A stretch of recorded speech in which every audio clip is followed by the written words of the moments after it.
Assalamualaikum warahmatullahi wabarakatuh. Kita lanjutkan pertemuan ke-12 ini part 2, yaitu tentang jenis imunisasi. Jenis imunisasi ini jika berdasarkan sifat pengadaannya itu dibagi menjadi dua, yaitu wajib dan pilihan.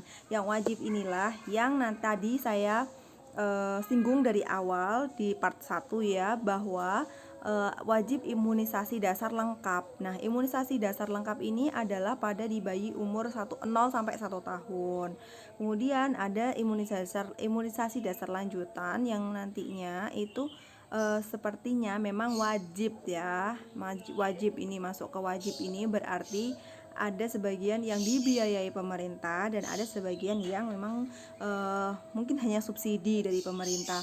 Nah, wajib ini itu dibagi menjadi rutin, tambahan, dan khusus. Kita bahas yang rutin dulu. Yang rutin itu adalah imunisasi dasar yang tadi ya, bayi umur 0 sampai 1 tahun, imunisasi rutin lanjutan, batita, anak usia SD, dan WUS.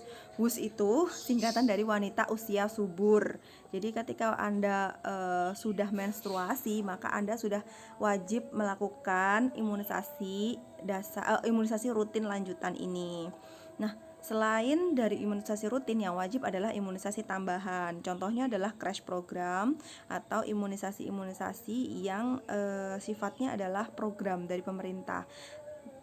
Antara lain contoh lainnya di imunisasi tambahan ini adalah PIN atau Pekan Imunisasi Nasional. Biasanya dilakukan per tahun 1 kali ya kalau nggak salah.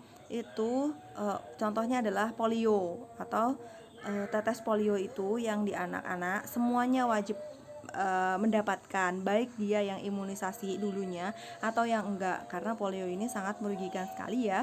Kemudian ada subpin atau subpekan imunisasi nasional, ini juga sama, hampir sama. Kemudian yang khusus, tambahan khusus ini wajib dilakukan bagi calon haji, umroh, atau ketika KLB, ketika kejadian luar biasa seperti saat ini pandemi, maka semua orang wajib secara khusus diimunisasi anti COVID. Nah, kalau sudah ditemukan ya vaksinnya, seharusnya menurut jenis imunisasinya itu pemerintah wajib melindungi para warganya, sehingga bisa diasumsikan vaksin COVID seharusnya adalah wajib atau seharusnya adalah gratis. Oke, kalau nggak gratis ya mungkin disubsidi lah dari pemerintah karena ini adalah kejadian luar biasa. Nah, selanjutnya adalah imunisasi pilihan. Ini biasanya pilihan-pilihan ini yang tidak wajib dan tidak semuanya itu mampu untuk membelinya, karena juga tidak semuanya vaksin ini yang jelas mahal ya dan tidak terlalu membahayakan. Gitu. Oke, kita masuk pengertian atau penjelasan dari imunisasi ini sendiri. Imunisasi dasar itu 0 sampai 1 tahun ya kan, dimana jenis imunisasinya ada 5. Yang pertama yaitu dilakukan pada usia 0 sampai 7 hari kelahiran. Pemberiannya 1 kali, yaitu hepatitis B. Jadi anak-anak ini, anak bayi itu benar-benar yang harus divaksin hepatitis B, karena hepatitis B ini sangat mematikan ya, beda dengan hepatitis A dan hepatitis C. Kemudian yang selanjutnya adalah BCG. Adalah jenis imunisasi BCG ini dilakukan pada saat bayi berusia 1 bulan. Dilakukan hanya 1 kali. Kemudian polio atau IPV itu dilakukan 4 kali, yaitu pada bulan pertama, bulan kedua, bulan ketiga, dan bulan keempat. Jadi setiap bulan itu bayi yang baru lahir harus diimunisasi atau diinjeksi dengan polio atau IPV. Kemudian pada usia 2, 3, 4 bulan ini juga harus diimunisasi yang namanya DPT, HB, dan HIB. Nanti kita jelaskan satu-satu. Kemudian pada usia 9 bulan juga harus diimunisasi 1 kali, yaitu imunisasi campak. Nah, berikut adalah penjelasan dari setiap vaksinnya. Vaksin hepatitis B ini seperti ini ya, diproduksi oleh Bio Farma. Jadi vaksin virus rekombinan yang telah diinaktivasi dan bersifat non-infeksius berasal dari HBsAg. Oke, yang selanjutnya adalah vaksin inaktif polio atau vaksin IPV. Jadi vaksin IPV ini tadi setelah dilakukannya vaksin hepatitis ya, pada bulan pertama juga, pertama 2, 3, 4. Deskripsinya bentuknya suspensi injeksi disuntik untuk pencegahan poliomyelitis pada bayi,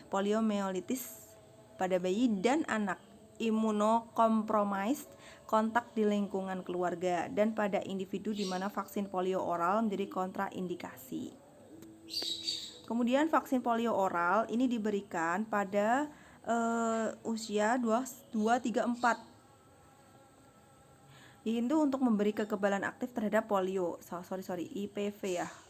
Oral. Kata tadi injeksi, yang ini oral. Kemudian selanjutnya adalah vaksin BCG. BCG itu adalah Bacillus calmette-guerin, di mana vaksin BCG ini merupakan vaksin beku kering yang mengandung mikrobakterium tersebut hidup ya, yang dilemahkan. Ini strain Paris. Nah, indikasinya untuk memberi kekebalan terhadap tuberkulosis. Jadi BCG itu untuk tuberkulosis ya. Untuk vaksin DPT, HB dan HIV itu berisikan atau mencegah penyakit difteri, tetanus, pertuis atau batuk kerjan, hepatitis B juga, dan infeksi Haemophilus influenzae tipe B secara simultan. Sedangkan vaksin campak ini biasanya vaksinnya adalah virus campak hidup itu sendiri yang dilemahkan. Pemberian kekebalan aktifnya terhadap penyakit campak. Selanjutnya adalah imunisasi lanjutan batita atau bawah 3 tahun. Di imunisasi lanjutan batita ini ada 2 kali imunisasi, yaitu pada usia 18 bulan dan 24 bulan.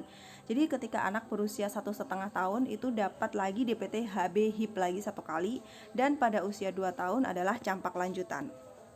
Nah, vaksin DT suspensi kolodial homogen ini berwarna putih susu, mengandung toksoid tetanus dan toksoid difteri murni yang terabsorpsi ke dalam aluminium fosfat. Indikasinya pemberian kekebalan simultan terhadap difteri dan tetanus pada anak-anak. Nah, selanjutnya adalah imunisasi rutin lanjutan, di mana imunisasi lanjutan anak untuk usia sekolah dasar ini dilakukan 3 kali, yaitu kelas 1, 2, dan 3. Kelas 1 itu adalah ada campak lanjutan lagi di bulan Agustus. Kelas 1 SD juga campak DT ya, bulan November dan Agustus. Ini termasuk ke dalam bulan imunisasi anak. Sedangkan kelas 2 dan kelas 3 itu ada TD bulan November. Di imunisasi lanjutan wanita usia subur atau WUS tadi ya, itu ada 5 kali imunisasi sebenarnya. Tapi kalau imunisasi yang tetanus itu biasanya sudah di balita tadi kan, ada tetanus yang HB, HIV dan lain-lain, itu kan ada tetanusnya. Nah, itu untuk melindungi sampai usia 1 tahun setelah atau 1 bulan setelah ini ya. Pokoknya lama gitulah ya tetanus 1 tuh. Kemudian baru setelah nanti kalian mau menikah biasanya ada suntik lanjutan dari tetanus ini, yang tetanus 2 ya. Itu 1 bulan setelah tetanus 1. Nah, masa perlindungannya itu 3 tahun. Setelah 3 tahun kalian menikah, kalian harus suntik tetanus 3 atau salah. Jadi perlindungan dari tetanus ini adalah 3 tahun, tapi penyuntikannya itu adalah 6 bulan setelah kalian melakukan suntik tetanus 1. Kemudian untuk setelah itu ya, setelah suntik tetanus 2, 12 bulannya atau 1 tahunnya itu suntik lagi.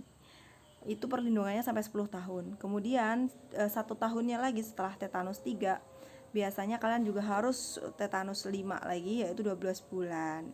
12 bulan setelah tetanus 4. Perlindungannya yaitu 25 tahun gitu ya.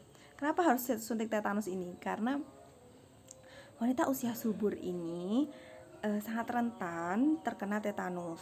Antara lain salah satunya dari suaminya nanti. Jadi ke waktu berhubungan suami istri itu salah satu resiko penyakitnya adalah tetanus ini. Sehingga wanita usia subur wajib ya suntik tetanus ini. Juga kalau nggak salah, seingat saya itu adalah syarat untuk mendaftar pernikahan, harus suntik tetanus dulu. Nah, jadwal imunisasi yang secara timeline itu ini ya. 0 sampai 7 hari adalah hepatitis B, kemudian 1 bulan adalah BCG dan polio, umur 2 bulan ada DPT, HB, HIV dan polio 2, DPT, HB, HIV lagi 2, di polio 3 bulan, 4 bulan DPT, HB, HIV 3, polio 4, IPV, kemudian 9 bulannya campak. Nah, selanjutnya adalah imunisasi lanjutan DPT, HB, HIV di usia 18 bulan dan usia campak usia 24 bulan untuk imunisasi campak lanjutan. Nah, ini contohnya ya, ketika nanti kalian punya anak atau kalian akan memeriksa anak-anak yang kalian ajar di sekolah PAUD nanti, itu catatan imunisasi anaknya harus kalian lihat apakah lengkap atau tidak. Nah, ini contoh dari catatan imunisasi anak Raya, anak saya ya. Dia sudah melakukan imunisasi komplit sampai campak lanjutan di usia 18 bulan. Jadi di Indonesia sendiri itu waktu maksimal itu 24 bulan. Jadi boleh diberikan pada 18 bulannya. Jadi 1 bulan setelah vaksin DPT, HB, HIV lanjutan itu. Oke. Jadi semuanya komplit ya di sini. Ini di usia 4 bulan. Jadi bacanya itu di 0 bulan, di 0 kok 0 bulan. Iya. Di 0 bulan ya, di 0 bulan. Jadi belum sampai 1 bulan itu sudah divaksin dulu dia di bulan 7, bulan 8 dan bulan 7. Jadi di bulan polio sama vaksin HB atau hepatitis B ini sudah dilakukan di waktu dia lahir dan seminggu setelah dia lahir. Nah, itu nggak apa-apa. Nah, kan di sini ada jadwal tepat pemberian imunisasi lengkap. Nah, kemudian yang kuning ini adalah waktu yang masih diperbolehkan untuk pemberian imunisasi dasar. Jadi nggak apa-apa di sini. Boleh, masih boleh. Tapi kalau yang di sini adalah waktu pemberian imunisasi bagi anak tahun yang belum lengkap. Nah, ini yang belum lengkap boleh di sini. Nah, kalau yang enggak sama sekali itu yang abu-abu ini. Jadi kalau dia nggak dapat HB atau hepatitis B di setelah kelahiran, nanti akan di hepatitis B lagi di bulan kedua gitu, atau pada dia usia 2 bulan gitu ya. Oke, sekarang kita membahas sesuatu yang isu-isu negatif ya. Ini hangat sekali karena isu negatif inilah yang biasanya banyak menghambat orang-orang untuk tidak mengimunisasikan anaknya. Padahal pemerintah sudah menggratiskan. Jadi kalau kalian punya anak atau kalian punya ponakan dan lain sebagainya yang belum imunisasi, kalian datang ke puskesmas bilang, atau ke posyandu ya, bilang ini harusnya imunisasi ini, itu langsung boleh dan tidak membayar, saudara-saudara ya, saudari-saudari, adik-adik ya. Jadi isu negatif imunisasi ini yang menghambat gerakan imunisasi di Indonesia yang hanya stuck ke 57% tadi ya. Semoga nanti berarti 5 tahun setelah itu 2018 ditambah 5 adalah 2023. Itu nanti semoga saya berharap 2022 ya. Semoga saja imunisasi sudah dilakukan ke semua anak di Indonesia. Isunya yang pertama adalah pemberian vaksin dapat menyebabkan sindrom autisme dan kematian. Banyak sekali ya. Nah, berapa menit nih? Harusnya sudah selesai tapi 2 menit lah ya. Banyak sekali isu-isu bahwa setelah vaksin, setelah imunisasi terus meninggal. Ada juga yang setelah imunisasi kemudian autis. Itu tergantung kondisi badan anaknya masing-masing. Harus dikonsultasikan dulu sama dokter. Apakah anak saya ini bisa untuk vaksin atau tidak? Kalau dia sedang flu atau sedang terkena virus lainnya, sebaiknya jangan diimunisasikan terlebih dahulu karena dia harus fight sama virus yang terlebih dahulu menjangkiti dia. Dia harus mematikan dulu. Kalau nanti didobel-dobel, takutnya dianya yang nggak kuat malah berbahaya dan menghasilkan atau menyeret dia ke kematian itu ya. Sehingga pemberian vaksin atau imunisasi harus dikonsultasikan jika anak tidak sedang sehat. Kemudian yang kedua, isu kedua adalah vaksin antara halal dan haram. Nah, vaksin sendiri itu ada yang halal dan ada yang haram, tapi banyak sekali vaksin di Indonesia yang sudah mendapatkan izin halal oleh Majelis Ulama Indonesia. Jadi jangan sampai takut kalau kalian, kecuali vaksin-vaksin yang memang dia itu tadi pilihan ya. itu memang belum banyak yang halal, tapi vaksin-vaksin kita di Indonesia sendiri itu sudah banyak yang halal. Coba kalian cari artikelnya. Sehingga tadi ya, kalian ingat gak data pertama kita di part 1 tadi yang paling rendah daerah yang memvaksin anaknya itu adalah Aceh. Karena Aceh itu sangat memegang teguh akidah kehalalan untuk anaknya gitu, sehingga mereka masih benar-benar mempertimbangkan. Kalau ulama di Jawa Tengah mungkin kan darurat dan lain sebagainya, daruratnya sendiri itu bisa menjadi alasan untuk menghalalkan yang haram. Karena kalau darurat dan itu beresiko kematian, ya bagaimana lagi yang haramnya itu. Kalau nanti ada yang halal baru boleh gitu ya, baru nggak boleh nih pakai yang haram, harus yang halal. Oke, ini yang menghambat. Yang kedua adalah penyakit yang dicegah oleh vaksin sebenarnya sudah tidak ada. Ini adalah isu yang sangat salah, karena meskipun kita sudah divaksin ke semuanya, tapi penyakit-penyakit ini sebenarnya masih ada. Dan jika anak nanti main di suatu tempat yang mungkin jauh dan lain sebagainya, ketika dia dewasa mungkin dia nggak vaksin polio kah atau campak kah, kemudian dia terkena dan dia akhirnya tidak memiliki ketahanan tubuh, ya kemungkinan besar dia akan terjangkit penyakit itu. Jadi benar-benar yang harus diperhatikan ya.